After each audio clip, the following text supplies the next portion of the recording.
Good morning, students. You know that our virtual class learning is going on and you all are enjoying this learning. Okay, I hope you are studying well and you are getting more time because in school you are present from 7 to 12. Okay, from 7 a.m. to 12 p.m. or 12:30. But now you are getting much time for learning. So you are very lucky, I think so. So, students, uh, fifth chapter we have completed, poem also we have completed. Now we are on sixth one and its name is My Childhood. So this chapter is written by the great person APJ Abdul Kalam. So in this story, this is an extract that taken from Wings of Fire. Wings of Fire is the autobiography of APJ Abdul Kalam. And in his autobiography, he has narrated all his childhood, that how he was, from where, how he spent we can say that childhood, what the difficulties, what the enjoy he has taken, how many friends he was having. So that all type of narration is narrated in his autobiography. You know that Dr. Abdul Kalam is the 11th president in the year 2002 of our country India, and he is not only the president but also at previously before the the honoring the post of president, he was the scientist. Okay, he is also known as the missile man. So many honors he got, and he started his studies, and parallelly he was become the president of our India. And here in his autobiography Wings of Fire, this chapter is the extract or paragraph we can say taken about or explain about the autobiography of him. So guys, before explaining the chapter, let us have a look over the hard words. So the hard words are erstwhile, it means former. Then innate means inborn, means the quality of feeling in one's nature. Then austere, it means simple, strict and severe. Princely sum, it means generous amount. Anna, an old Indian coin worth about 6 paisa. You can call it Anna. Anna means an old Indian coin worth about 6 paise. You know that 1 rupee is equal to 100 paise. So 1 Anna is equal to 6 paise. Then Allied force. The armies of UK, USA and Russia during the Second World War. You know Allied and Axis nation. So this is the word. Next one is here.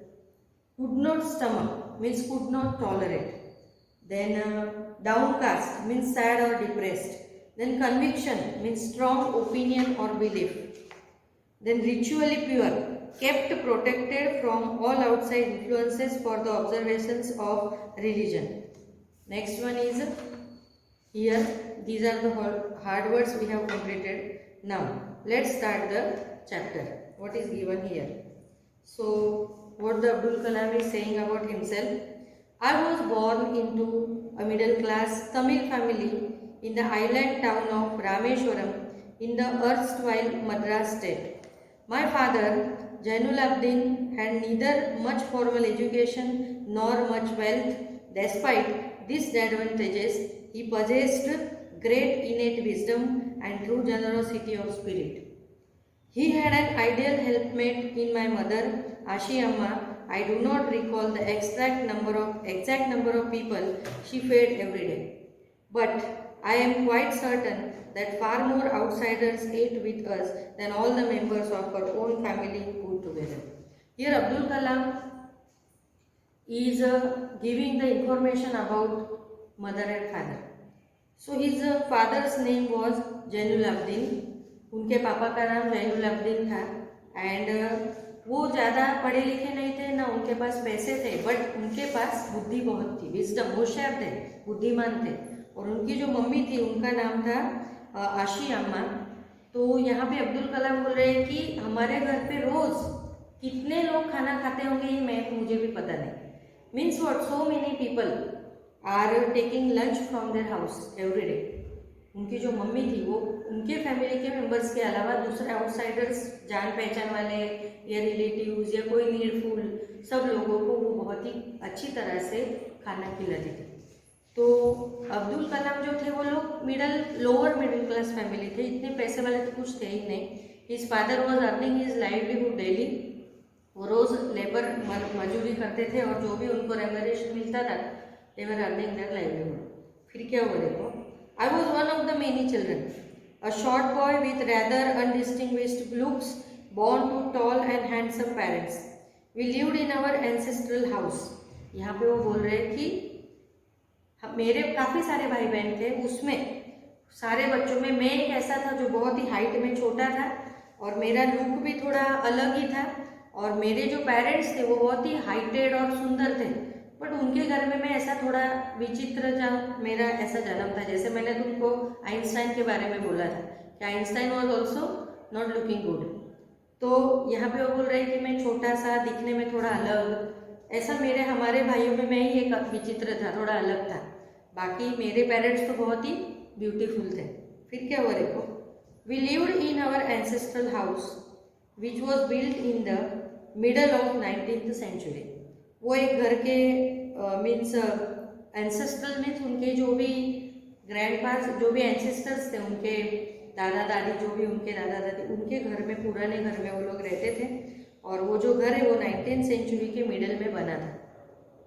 It was a fairly large pucca house made up of limestone and brick on the mosque street in Rameswaram. Mosque street address है, mosque यानी रास्ते mosque, जहाँ पे वो mask था, वो mask के रास्ते के ऊपर इन्होंने अपना घर बनाया था। एक्चुअली वो एंसेस्ट्रल हाउस होने की वजह से उन्होंने उसको थोड़ा रिनोवेट करके उसको पक्का हाउस बना लिया था, लाइमस्टोन और ब्रिक लगा के। On the mosque street in Rameswaram my austere father used to avoid all the essential comforts and luxuries. यहाँ पे बोल रहे हैं कि मेरे पापा जो है, his nature was austere. Austere means simple life, very strict and severe, hard working. उनके जो पापा थे अब्दुल कलाम के, वो बहुत ही स्ट्रिक्ट थे, उनको जितना ज़रूरी है उतना ही वो कंफर्ट और लग्जरी घर के अंदर यूज करते थे, बिना वजह की कोई भी चीज़ उनके अंदर, उनके घर के अंदर नहीं थी। जो नीडफुल था, जो यूजफुल था, वही उनके घर में था। इसीलिए अब्दुल कलाम यहाँ पे बोल रहे हैं कि my father was avoiding all the unessential comforts and luxuries. However, all necessities were provided for in terms of food, medicine और clothes। और काफ़ी सारी ऐसी चीज़ें थी जिसके ऊपर ध्यान दिया जाता था, उसमें स्पेशली फूड, मेडिसिन और क्लोथ्स। कपड़े, 2 जोड़ी कपड़े होने चाहिए, बीमार हो जाए तो मेडिसिन होने चाहिए, और खाना पेट भर के मिलना चाहिए। ये नेसेसिटीज़ के ऊपर वो ज़्यादा एम्फेसिस करते थे। फिर क्या हुआ देखो, in fact I would say mind was a very secure childhood both materially and emotionally. यहाँ पे अब्दुल कलाम बोल रहे हैं कि मेरा चाइल्डहुड जो है वो बहुत ही सेफ साइडेड था। मुझे कहाँ पे खाना मांगने के लिए भी जाना नहीं पड़ा कभी, या मेडिसिन या कपड़ों के लिए भी किसी के घर पे जाना नहीं पड़ा। हम लोग गरीब थे, बट हमारे पास जितना चाहिए उतना तो था। तो that is why he was saying that materially यानी फैसिलिटीज़ में, और इमोशनली यानी प्यार, दादा दादी, मम्मी पापा, अंकल आंटी, जिनका भी जो भी लव था वो सब उनको मिला। इसलिए वो यहाँ पे बोल रहे हैं कि my childhood was very secure. इसका मीनिंग पता चला, by the Abdul Kalam is saying that his childhood was very secure because he got the love from his parents as well as his relatives and siblings. Parallelly he was materially sound, means what, he was getting all the necessity facilities in his house. That is why he is saying that his childhood was very secure. फिर आगे क्या होता है देखो, the second world war broke out in 1939 when I was 8 years old. वो बोल रहे कि जब मैं 8 साल का था, वो ईयर था 1939। तब तुम लोगों को भी पता है, एसएस में पढ़ चुके हो, सेकेंड चैप्टर ही है 9th में, कि सेकेंड वर्ल्ड वॉर जो था वो शुरू हुआ था। And for reasons I have never been able to understand a sudden demand for tamarind seeds erupted in the market. फिर क्या हुआ, क्यों, पता नहीं, उनको कुछ पता नहीं चला, बट जो इमली होती है टैमरिन सीड, इसकी डिमांड जो है मार्केट में बहुत बढ़ गई। तो फिर क्या हुआ देखो, I used to collect the seeds and sell them to the provision shop on mosque street. वो बोल रहे हैं कि मैं क्या करता था, वहाँ पे गांव में तो तुमको पता है इमली के बड़े बड़े पेड़ होते थे। तो अब्दुल कलाम यहाँ पे बोल रहे हैं कि मैं बहुत सारी इमलियाँ, जो टैमरिन सीड्स था, वो एक इकट्ठा करके मॉस्क स्ट्रीट पे एक दुकान थी, प्रोविजन स्टोर, वहाँ पे उसको बेच के आता था। Then a day's collection would fetch me the princely sum of 1 anna. वो यहाँ पे बोल रहे हैं कि पूरे दिन की मेहनत थी बट मुझे 1 आना मिल जाता था। 1 आना यानी 6 पैसे, जो प्रिंसली सम था। प्रिंसली सम मीन्स इनफ था, गुड इनफ, काफ़ी सारे पैसे उनको मिल जाते थे। My brother in law Jalaluddin would tell me stories about the war which I would later attempt to trace in the headlines in Dinamani. यहाँ पे बोल रहे हैं कि उनके जो ब्रदर इन लॉज थे अब्दुल कलाम के, वो उनको सारी बातें बताया करते थे कि क्या होता है, वॉर क्या हो रहा है, क्यों होता है, क्या चल रहा है।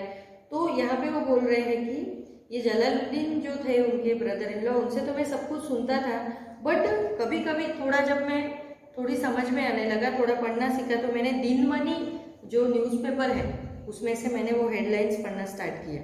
अवर area being isolated was completely unaffected by the war. वो बोल रहे हैं कि हमारा एरिया का बहुत छोटा था, इसलिए it was isolated, means not involve in the war, so we are safe. वहाँ पे ऐसे कुछ वॉर जैसा कोई माहौल नहीं था।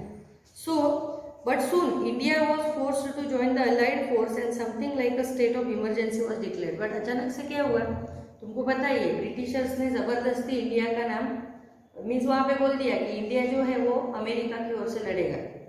ओके, तो अभी ये जो अलाइड नेशंस है उनके साथ से इंडिया, उनके क्या बोलते हैं, उनके साइड से इंडिया को लड़ना पड़ा अचानक से।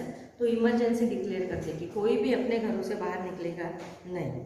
सो क्या हुआ देखो, the first casually came in the form of the suspension of the train halt eight the Rameswaram station. फिर वो यहाँ पे बोल रहे हैं कि कभी कभी अचानक से कुछ ऐसे हो जाता था जिसकी वजह से ट्रेन जो है थोड़े समय के लिए रामेश्वरम स्टेशन पे रुकती थी। The newspapers now had to be bundled and thrown out from the moving train on the Rameswaram road between Rameswaram and Dhanushkodi. वो बोल रहे हैं कि वहाँ पे थोड़े समय के लिए ट्रेन रुकती थी और काफ़ी सारे न्यूज़पेपर जो है ट्रेन में से बाहर आते थे, यानी लोग पढ़ के फेंक देते होंगे। काफ़ी सारे न्यूज़पेपर बाहर फेंके हुए आते थे। वो रास्ता कहाँ से था, रामेश्वरम स्टेशन से लेके धनुषकोडी। ये स्टेशन, दो बीच के स्टेशन की प्लेस के बारे में वो बता रहे हैं कि उस वक्त वो जो इसके बीच में जगह थी, काफ़ी सारे न्यूज़पेपर बाहर कोई कोई फेंक देते थे लोग। फिर that forced my cousin Shamsuddin who distributed newspapers इन रामेश्वरम, और जिसकी वजह से क्या हुआ देखो, उनका जो ब्रदर था, कजिन ब्रदर, उसका नाम था शमसुद्दीन, वो न्यूज़पेपर को रामेश्वरम के अंदर वहाँ से उठा के डिस्ट्रीब्यूट करता था। To look for helping hand to catch the bundles and as if naturally I filled the slot. Samasuddin helped me earn my first wages half a century later. I can still feel the surge of pride in earning my own money for the first time. फिर वो बोल रहे हैं कि देखो, यानी कि 1950s half century letter यानी तब हो चुका था। तो वो बोल रहे हैं कि मैं तब 13-14 साल का होऊंगा, तो मेरा जो भाई था कजिन शमसुद्दीन, उसने मुझे सिखा दिया कि ये पेपर जिस तरह से आते हैं ट्रेन में से, वही पेपर उठाने के, उसको अच्छी तरह से स्लॉटिंग करने का और उसको रामेश्वरम में बेचने का।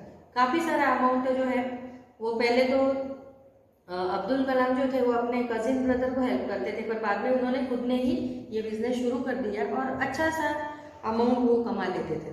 फिर क्या हुआ देखो, every child is born with some inherited characteristics into a specific socio-economic and emotional environment and trained in certain ways by figures of authority.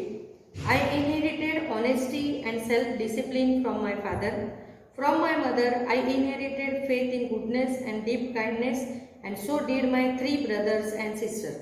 वो बोल रहे हैं कि you know that everyone who is taking the birth on this earth, that person is having particular qualities. That is why the person is unique. Okay, हम लोग बोलते हैं ना कि हर एक नमूना जो है वो अलग ही होता है। भगवान ने जिसको भी जन्म दिया है उसके जैसा कोई दूसरा बनता नहीं कभी, और कोशिश करें तो भी नहीं बन सकता। Why? Because we have some genetic qualities that we are inherited from our parents. हमारे अंदर कुछ क्वालिटीज होती है जो हमारे पेरेंट्स से हमको जेनेटिकली ऑटोमेटिक मिलती है।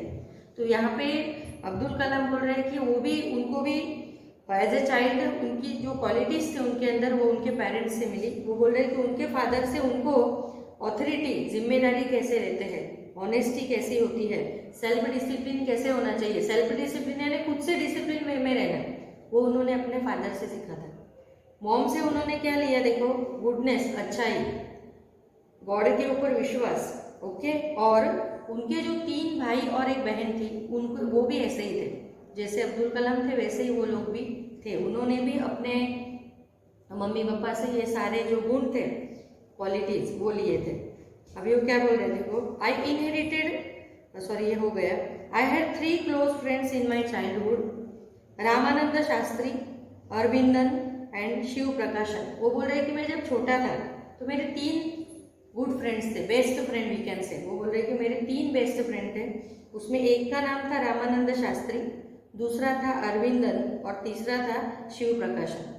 All these boys were from Orthodox Hindu ब्राह्मण फैमिलीज। ये तीनों के तीनों ब्राह्मण फैमिलीज थे। और उस समय के स्पेशली 1939 की बात करें तो उस वक्त तो बहुत ही ऑर्थोडॉक्स नेचर था लोगों को। ऑर्थोडॉक्स यानी कि पुरानी मान्यताओं को, जो भी बिलीव्स है उसको पकड़ के रखना है, उसको बोलते हैं ऑर्थोडॉक्स। कोई नया उनको अच्छा नहीं लगता है, जो चल रहा है उसको ही चलने दो, दैट इज कॉल्ड ऑर्थोडॉक्स। तो उनकी जो फैमिली थी वो स्ट्रिक्ट ब्राह्मण्स थे, और ये स्ट्रिक्ट ब्राह्मण्स थे इसलिए उनके रूल्स और रेगुलेशन बहुत स्ट्रिक्ट थे, और कॉन्सिक्वेंटली यही उनके अब्दुल कलाम के फ्रेंड्स थे। अभी देखो यहाँ पे क्वेश्चन आता है स्टूडेंट, ये 3 ब्राह्मण्स थे, ये मुस्लिम थे। अभी स्ट्रिक्ट ब्राह्मण और मुस्लिम कहाँ से दोस्ती होगी? उस वक्त की बात करो, अभी तो अपने कर सकते हैं, उस वक्त का कुछ माहौल, एटमॉस्फेयर ही अलग था। इसलिए अब्दुल कलाम ने बोला कि वो 3 जो थे वो हिंदू ब्राह्मण फैमिली से थे, मैं जो था वो इस्लाम का था, मीन्स मेरा रिलीजन। अभी क्या हुआ रे, यहाँ पे as a children none of us ever felt any difference amongst ourselves because of our religious differences and upbringings. In fact, Ramananda Shastri was one of the son of Pakshi Lakshmana Shastri and the high priest of the Rameshwaram temple. वो बोल रहे कि हम तीनों ने कभी ऐसा सोचा नहीं, हम तीनों 4 लोग, हम लोग एक साथ रहते थे, पर हम लोगों ने कभी ये डिफरेंस समझा नहीं कि मैं मुस्लिम हूँ, लोअर कास्ट का हूँ, वो लोग ब्राह्मण है, अपर कास्ट के हैं। हम लोगों ने हमारे बीच में कभी ऐसा डिफरेंस देखा नहीं। तो यहाँ पे वो बोल रहे थे कि जो उनका फ्रेंड था जिसका नाम था रामानंद शास्त्री, उसके फादर का नाम था पक्षी लक्ष्मण शास्त्री। वो तो बहुत बड़े ब्राह्मण प्रीस्ट थे, यानी पुजारी, बड़े मंदिर के पुजारी थे वो, ओके। और उनका बेटा मेरा फ्रेंड था। फिर later he took over the priesthood of Rameswaram temple from his father. उन्होंने रामानंद शास्त्री के बारे में बोला है कि हम लोग जब छोटे थे तो रामानंद शास्त्री मेरा फ्रेंड था, उसके पापा जो थे वो पुजारी थे बहुत बड़े मंदिर के। फिर जैसे ही रामानंद शास्त्री बड़ा हुआ, उसने वो जो अथॉरिटी है, अपने पापा की जो प्लेस थी, वो बड़ा पुजारी अभी वो खुद बन गया। अभी वो अरविंदन के बारे में बता रहे, देखो, Aravindan went into the business of arranging transport for visiting pilgrims and Aravindan के बारे में बोला कि वो ट्रांसपोर्ट के बिजनेस में लग गए हैं, कि जो तुम लोगों को पता है पिलग्रिमेज के ऊपर काफ़ी सारे लोग जाते हैं, तो वो जो पिलग्रिम्स होते हैं उनको पहुंचाना, उनका सारा जो भी है फैसिलिटी उनको प्रोवाइड करना, उनके अरेंजमेंट करना, रहने की, खाने की, पीने की, वो जो अपने बसेस होते हैं, तुम लोग बोलते हैं टूर्स एंड ट्रेवल्स, वो इसका बिजनेस अरविंदन का था। फिर आगे क्या बोले, देखो, शिव प्रकाशन become a catering contractor for the southern railways. और शिव प्रकाशन जो उनका फ्रेंड था वो सदर्न रेलवेज के अंदर कैटरिंग कॉन्ट्रैक्टर के तौर पे जॉब करता था। तीनों फ्रेंड अलग अलग थे। APJ Abdul Kalam normal family से थे। रामानंद शास्त्री खुद वो बड़े होने के बाद पुजारी बने, जो उनके फादर पहले थे। अरविंदन जो थे उन्होंने टूर और ट्रैवल्स का बिजनेस शुरू किया। और शिव प्रकाशन जो थे वो कैटरर कॉन्ट्रैक्टर के तौर पे सदर्न रेलवे के अंदर काम करते थे। कैटरर यानी रेलवे के अंदर भी देखो फैसिलिटीज होती है, खाने की, पीने का पानी वगैरह वगैरह जो भी है, तो वो सारा काम शिव प्रकाशन करते थे। यानी चारों के रास्ते अलग अलग थे बड़े होने के बाद। बट अब्दुल कलाम यहाँ पर बोल रहे हैं कि हम लोग जब छोटे थे तो they used to play together, live together, eat together, we can say like that. वो एक साथ खाना पीना खेलना सब कुछ एक साथ ही था, कभी उनके बीच में ये रिलीजन का डिफरेंस नहीं आया। फिर देखो क्या बोल रहे हैं, during annual Shri Sitaram Kalyanam ceremony our family used to arrange boats with a special platform for carrying idols of Lord from the temple to the marriage site situated in the middle of the pond called Ramatirtha, which was near our house. Events from the Ramayana and from the life of the prophet were the bedtime stories my mother and grandmother who tell the children in our family. वो बोल रहे थे कि एक festival था जिसका नाम था श्री सीताराम कल्याणम, यानी भगवान राम की शादी। तो वो ऐसे बोलते थे कि हमारे गांव में बोट्स अरेंज की जाती थी, और वो जो बोट्स है वो बोट्स हम लोगों को मीन्स पानी के बीच में एक तालाब था जिसका नाम था राम तीर्थ। भगवान को मंदिर से लेके बोट में बिठा के जहाँ पे शादी होने वाली होती थी सीता के साथ, वहाँ पे लेके जाते थे। तो एक प्रोसेशन निकलता था बहुत ही अच्छा। तो रामेश्वरम, ये अब्दुल कलाम बोल रहे थे कि वो हमारे जगह पे रामेश्वरम में था और मेरे घर के पास में ही था। तो हम लोग हमेशा इसको देखा करते थे और बड़ा मज़ा आता था। और ये जो इवेंट्स थी रामायण महाभारत की, प्रोफेट्स यानी जो धर्मगुरु जिसको हम लोग बोलते हैं, तो इनकी सारी स्टोरीज हमने बचपन से सुनी थी, क्योंकि मेरे दादा दादी और मम्मी हमको रात को सोते समय ऐसी स्टोरीज बताया करते थे। फिर क्या हुआ देखो, one day when I was in the, एक सेकंड ना स्टूडेंट,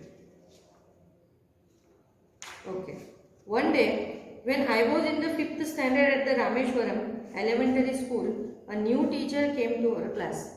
यहाँ पे उन्होंने बोला है कि जब वो 5th स्टैंडर्ड में पहुंचे, वो छोटे सा गांव था तो ऑब्वियसली वहाँ की स्कूल भी छोटी सी होगी, इसलिए उन्होंने लिखा है कि एलिमेंटरी। एलिमेंटरी मीन्स गांव की जो सिंपल सी स्कूल होती है उसको एलिमेंटरी बोलते हैं।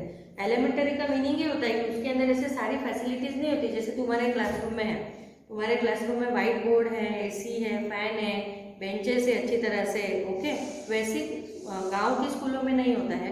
That is why they are known as elementary school. तो बोल रहे कि हमारे गांव में एलिमेंटरी स्कूल्स थी और मैं 5th स्टैंडर्ड में था। 4th तक तो हमारे सारे टीचर जो थे we knew them, but 5th में हमारे लिए यहाँ पे एक न्यू टीचर है जो हम लोगों को अभी क्या पढ़ाने वाले हैं अपने नेक्स्ट लेक्चर में पढ़ेंगे, क्योंकि अभी टाइम नहीं है हम लोगों के पास।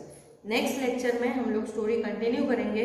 ओके स्टूडेंट, मिलते हैं नेक्स्ट लेक्चर में, बाय।